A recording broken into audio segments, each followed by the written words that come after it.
Bonjour, bienvenue dans ce point bourse du 30 mai 2024. Alors aujourd'hui, on va parler de Neoen principalement avec l'OPA qui est en cours. On va voir un peu ce que ça implique. On verra également le CAC 40, hein, les différentes actions du portefeuille, enfin rapidement. Et un petit peu les chiffres économiques aussi, et qui ont apporté pas mal de volatilité encore sur les marchés, hein. Alors avant de commencer, comme d'habitude, je rappelle que les informations et analyses données sur cette chaîne sont données à titre indicatif et ne peuvent pas être considérées comme un conseil en investissement. L'investissement en bourse est risqué, vous êtes responsable de tous les investissements que vous faites. On va commencer donc avec, avant de faire le CAC 40 et quelques actions. Neoen, pourquoi? Parce qu'il y a eu une OPA, donc l'info est tombée. Qu'est-ce qui se passe généralement quand il y a ce genre de choses? Le cours est suspendu.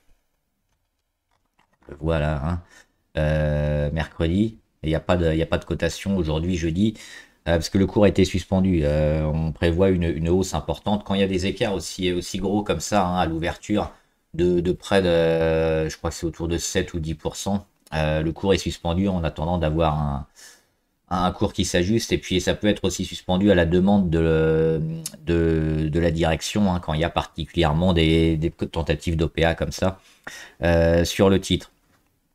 Alors, qu'est-ce que ça implique pour ceux qui ont des actions déjà? Qu'est-ce que c'est une OPA? C'est une entreprise généralement un peu plus grosse qui va vouloir acheter une entreprise un peu plus petite. En l'occurrence, la petite, là, c'est Neoen, hein. C'est pas une grosse capitalisation, mais c'est une petite valeur dans l'énergie renouvelable qui est plutôt intéressante. Donc, c'est Brookfield, hein. Alors, c'est pas forcément un très gros. On aurait pu s'attendre peut-être à quelqu'un d'un peu plus important, mais bon, c'est eux qui ont décidé de faire une OPA sur Neoen. Alors, c'est pas eux qui vont la faire directement, hein. Je la fais simple, mais ils vont mandater quelqu'un pour acheter des actions et donc avoir le plus d'actions possible au capital pour être majoritaire. Si le franchissement de seuil de la majorité ou selon, alors généralement c'est la majorité, hein, plus de 50% est atteint, l'OPA est réussi. Après, il y a des différentes subtilités. Et donc, si c'est pas réussi, les titres sont redonnés à ceux qui l'avaient apporté. À savoir qu'il y a aussi plusieurs types d'OPA. Donc OPA, c'est offre publique d'achat, donc on va donner de l'argent, hein, en échange des titres. Il y a aussi les OPE, offre publique d'échange, où on va échanger des titres. Et des OPR, hein, des offres publiques de retrait. Alors généralement, ça suit les OPA.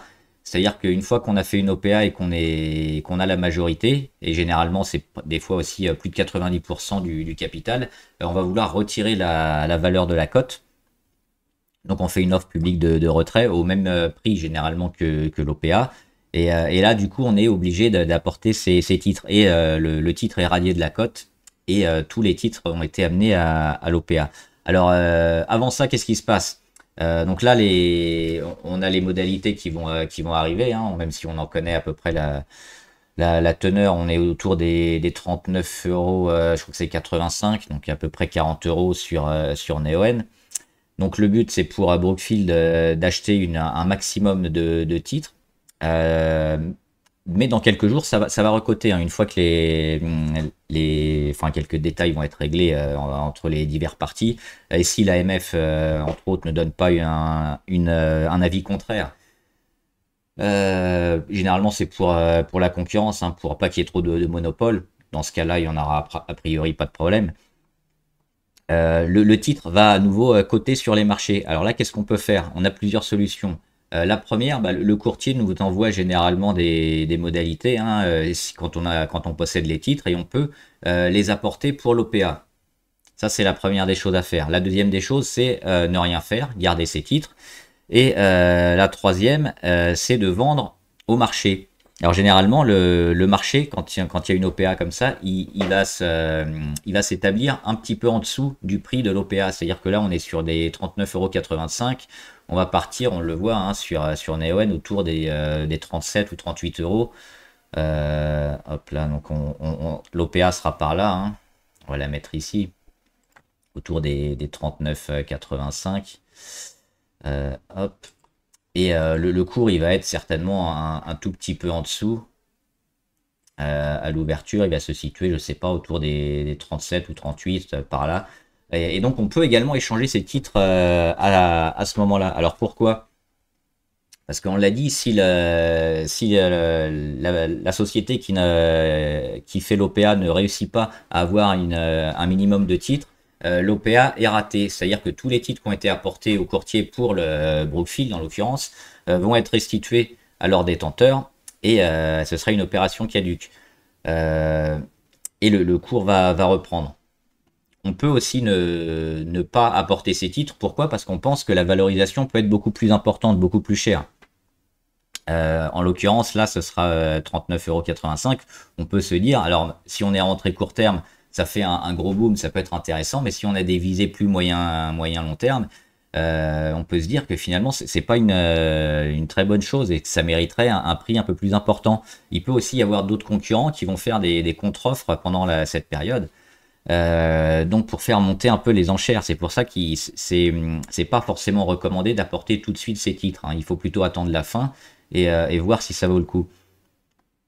Et, euh, et, et si on peut décider de vendre avant, donc sur ces niveaux-là, hein, 37, 38, 39, avant les 39,85, c'est aussi pour éventuellement jouer le fait qu'il y ait une OPA, donc prendre la prime mais ne pas attendre plusieurs semaines ou plusieurs mois que l'OPA se déroule et qu'à la fin, l'OPA ne se concrétise pas. Parce que si l'OPA ne se fait pas, le cours il va retomber certainement peut-être un peu plus bas, sauf s'il y a une contre-offre qui, elle, va être plus importante, et là, le cours sera encore plus important. Donc il y a différentes options, hein. On peut choisir d'apporter ces titres, de les vendre sur le marché quand ça va recoter, ou de ne rien faire et puis de voir ce qui se passe. Si l'OPA est un succès, généralement, alors pas dans la totalité des cas, mais dans une grande partie des cas, après les actions sont retirées. On l'a vu avec Activision Blizzard. Microsoft a fait une OPA sur Activision. Le titre est monté et finalement il est radié de la cote, il n'existe plus. Donc pour Neoen, ça sera peut-être pareil à la fin. Si le Brookfield souhaite garder Neoen, rien que pour lui, hein, il y aura un retrait de la cote et elle ne cotera plus. Dans quelques cas, il y a encore une vie après les OPA, mais c'est pas la majorité. Donc on va regarder un peu Neoen. Euh, Neoen, c'est les chiffres d'affaires et le résultat net. Alors c'est une petite valeur, mais on voit que c'est une petite valeur en expansion, hein, 2020, 2021, 2022, 2023, un chiffre d'affaires qui monte régulièrement et des résultats nets. Donc c'est les bénéfices qu'elle dégage, hein, c'est l'argent qu'elle arrive à gagner une fois qu'on a retiré la plupart des dépenses. C'est ça, c'est en vert clair. Le résultat net qui explose aussi, hein, les marges qui explosent et elle fait de plus en plus d'argent. Ça, c'est plutôt la bonne nouvelle. On a les actifs par rapport aux dettes également, donc les actifs en vert foncé, la dette en vert clair. On est à combien? Un peu moins de 5 millions de dettes pour un peu plus de 7 millions d'actifs. Milliards, pardon. Le B, c'est billion, donc c'est milliards. Donc 7 milliards d'actifs pour un peu moins de 5 milliards de dettes. Donc c'est une dette relativement correcte et on voit qu'elle est toujours autour des trois quarts, hein. Alors attention, là c'est pas le zéro, hein, sur le graphe. On a les cotations à côté là. Donc ça part pas de zéro, ça peut être un peu trompeur sur les premiers. Mais c'est pour avoir une idée de l'actif par rapport à la dette. Donc la dette est pas à 50%, elle est un peu au-delà, mais elle est quand même plutôt maîtrisée. Donc là aussi, c'est une entreprise plutôt saine et plutôt intéressante. Et enfin, la trésorerie, on voit qu'après 2020, elle a commencé quand même à mettre de l'argent de côté, à être capable de créer de la trésorerie, avoir du cash flow. Et ça, c'est important. C'est aussi le signe d'une entreprise qui va bien, qui va très bien. Et donc, elle a des chiffres d'affaires en hausse, elle a des marges en hausse, elle a un résultat net en hausse, elle a une trésorerie en hausse. Et c'est une petite valeur, elle coche un peu toutes les cases pour être achetée, pour intéresser une grande société. Alors c'est même surprenant qu'on n'ait pas eu d'autres sociétés peut-être un peu plus grosses et un peu plus importantes pour acheter Neoen. On peut penser à Total, on peut penser à d'autres valeurs. Après, il y a beaucoup de réglementations, hein, qui compliquent un peu les choses. Mais sur Neoen, oui, super valeur. Et puis on va voir aussi juste le graphe pour voir que après une montée, on l'a vu ici 2021, elle a énormément perdu, hein. On cotait à près de 65 euros. Et là aujourd'hui, on cote plus qu'à une trentaine d'euros. Et l'OPA, elle se ferait sur les 40, un peu en dessous des 40. Personnellement, je trouve ce chiffre assez moyen. Je m'attendais peut-être à un peu mieux, parce que sur le court terme, c'est bien, hein, on fait une plus-value de plus 20, plus 30% par rapport à l'explosion ici sur les 30. Exactement combien? Un peu plus, ouais, un peu plus de 30%. Mais si on regarde un peu le possible retournement long terme qu'on va avoir sur la valeur, l'énergie verte qui est énormément plébiscitée par tout le monde, il y avait aussi des actifs d'un milliard qu'elle aurait pu vendre en Australie, je crois, et du coup ça va peut-être pas se faire. Il y a beaucoup de points positifs sur Neoen. Pour les voir seulement ici sur les 40, moi je trouve que ce prix est assez faible. Et ça mériterait un prix peut-être beaucoup plus proche du plus haut historique à 65 que les 40.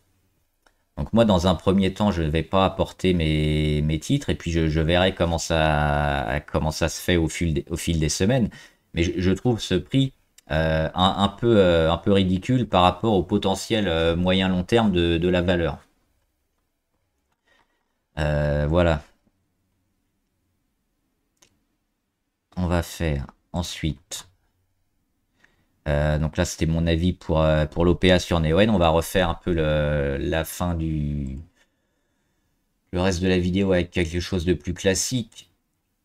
Et notamment le CAC 40. Alors oui, avant le CAC 40, il y a des chiffres hein, qui sont tombés, notamment aux États-Unis, PCE Core. Hein, c'est notamment pour mesurer l'inflation sur les ménages, le prix à la consommation.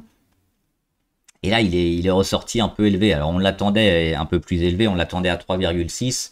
Et on l'a eu à... Non, on l'attendait à 3,7 et il est ressorti à 3,6. Donc c'est un tout petit peu moins que prévu, donc c'est plutôt bien, parce que c'est de l'inflation, mais on le voit hein, sur le tableau, c'est quand même un rebond assez important et extrêmement fort. Hein. On était relativement autour des 2, hein. C'était l'objectif des PCI, des CPI, l'IPC, l'indice des prix à la consommation. Et pour les PCE, c'est pareil, hein, le but c'était de redescendre sous les 2%. Et là, on a un reflux de l'inflation qui est pas terrible et qui est quand même assez important. Même s'il est 0,1% moins important que prévu. Ça sera aussi des chiffres qui vont être révisés. Donc pas terrible quand même ce rebond hein, sur les PCE. Qui confirme que la lutte contre l'inflation va être beaucoup plus longue et beaucoup plus dure que prévu.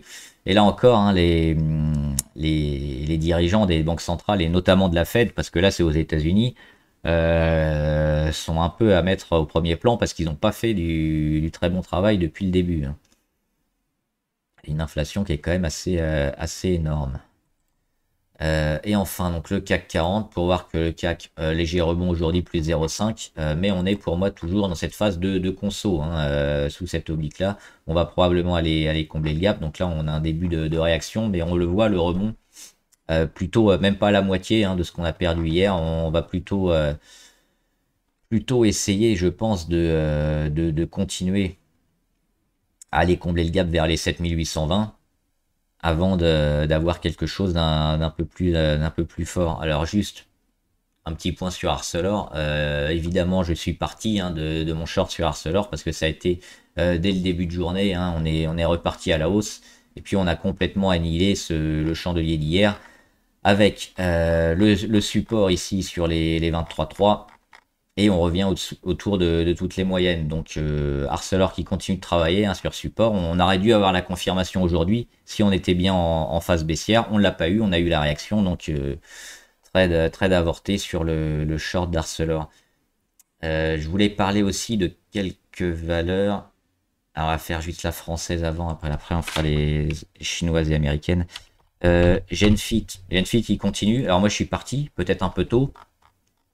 Elle continue impressionnante. On avait parlé ici sur le W avec l'explosion.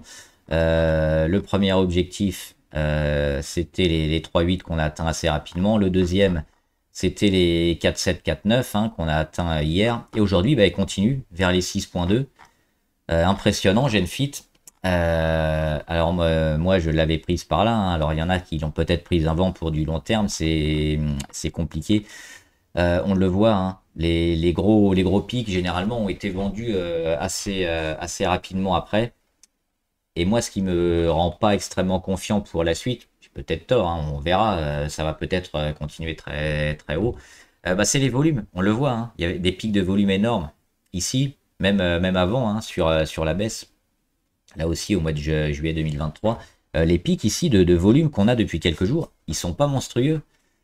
C'est-à-dire qu'on peut se poser la question sur l'entrée massive d'investisseurs long terme et de gros, hein, de fonds éventuellement sur Genfit pour jouer le retournement long terme. Moi, c'est ça qui me manque. Si j'arrête les mêmes graphes, mais avec des volumes plus importants, je me dirais peut-être on peut rester et on peut jouer le haut. Là, je m'attends plus à de la correction qui risque d'arriver rapidement, comme ça s'est passé ici, hein, décembre 2021, août 2022 ou juillet 2023. Généralement, quand c'est comme ça, soit on vend sur objectif, soit on met des stops. Peut-être sur le plus bas de la veille, hein, ça peut être une idée. Donc voilà pour mon avis sur Genfit. Et enfin, une valeur américaine, HubSpot. HubSpot, c'est une valeur dans la solution logicielle aux États-Unis, hein, qui est plutôt intéressante, qui avait des fondamentaux intéressants. On en avait beaucoup parlé ici, hein, en septembre 2022 et octobre 2022, avec la cassure notamment début 2023. Elle a fait son retournement, elle a fait une petite conso, elle est repartie. Elle refait une petite conso et puis là elle casse à nouveau sa consolidation avec le chandelier notamment de mardi, hein, mardi 28 mai. Très haut, très fort, on prend 8% et avec un pic de volume, on le voit, hein, c'est celui-là, hop, à près de 2 millions, hein, de titres échangés. Donc ça c'est plutôt très bon. Et puis le lendemain on confirme et puis aujourd'hui on confirme aussi qu'on est au-dessus. Au-dessus de quoi? C'est ce niveau-là, hein, c'était le niveau de gap.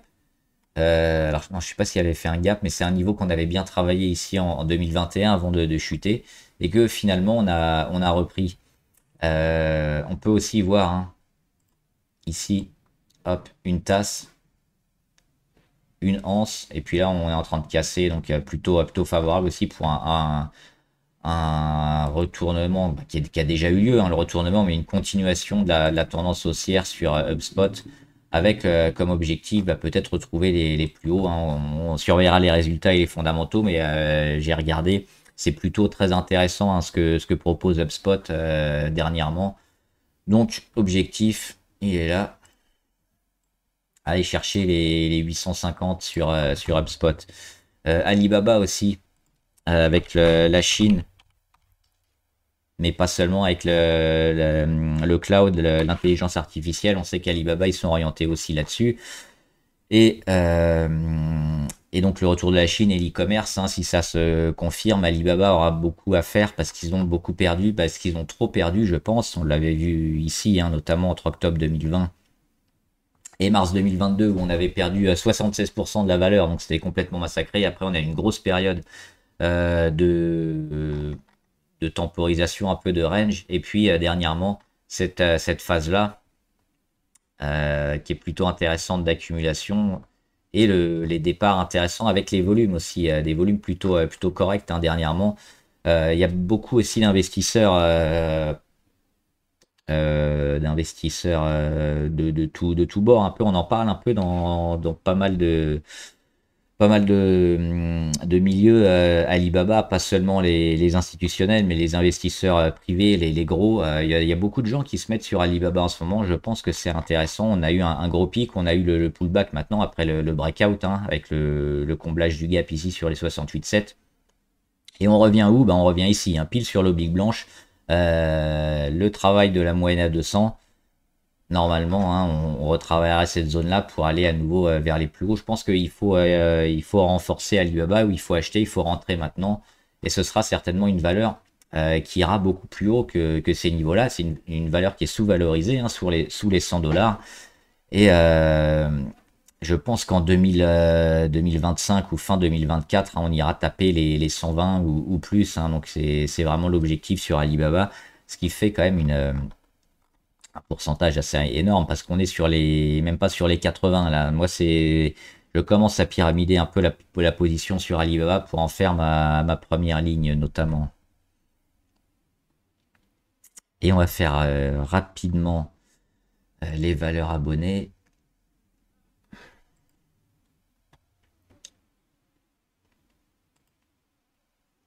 Alstom, alors Alstom, ils vont faire une augmentation de capital, donc quand ça va arriver, forcément le titre va être un peu dilué. Pour l'instant, les annonces hein, qui ont été faites ont plutôt rassuré, notamment pour la dette.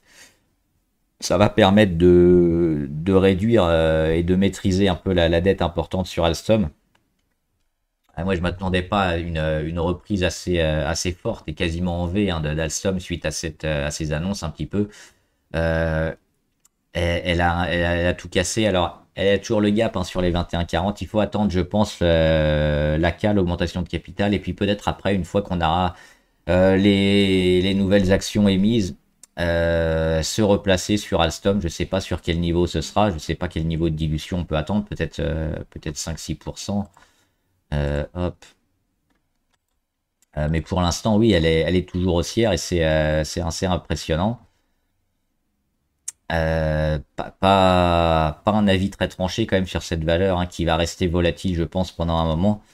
Mais la prudence serait quand même d'attendre la fin des émissions d'actions et puis de la jouer plutôt long terme si on veut la jouer parce que le retour avec l'AK sur éventuellement des supports risque de faire travailler un peu la valeur pendant pas mal de temps sans avoir de tendance forte comme elle vient déjà de produire parce que Alstom elle a fait 60% en 2 mois.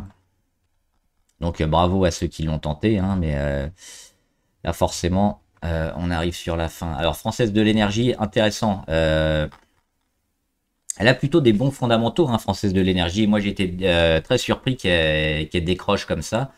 Notamment depuis ici, hein, on va dire le printemps 2024, où on a complètement lâché. Si on dézoome, on a quand même retrouvé des points de support plutôt historiques ici sur les 35. Alors on a un peu enfoncé les 35 hein, pour aller autour des 31, 32. Il y a eu une émission ici d'obligation le 2 mai qui a plutôt été largement appréciée par la valeur. Donc c'est mieux hein, d'avoir des obligations que de faire des Océanes, par exemple, hein, des obligations convertibles en actions. Alors là, je crois qu'elles ne sont pas convertibles en actions, il faudrait que je vérifie. Ou des augmentations de capital qui vont diluer. En tout cas, le marché a apprécié. Et puis, les fondamentaux sont toujours là. On verra les prochains chiffres. Mais oui, graphiquement et techniquement parlant, c'est intéressant parce que le premier rebond technique ici sur les 36,2, on l'a cassé quelques jours après le début mai. Et on a cette grosse résistance ici sur les 38,75. C'était, on le voit, une belle zone support ici, une nouvelle zone support, boum, qu'on a cassé, qui a fait résistance une fois, 2 fois, 3 fois. Et puis là, on est en train de la casser, on est en train de la travailler. On est en train de faire un canal, on le voit, hein, avec ses plus bas ici de plus en plus haut. Donc plutôt favorable sur FDE, hein, Française de l'énergie, mais à voir ce qui va se passer peut-être sur les 42.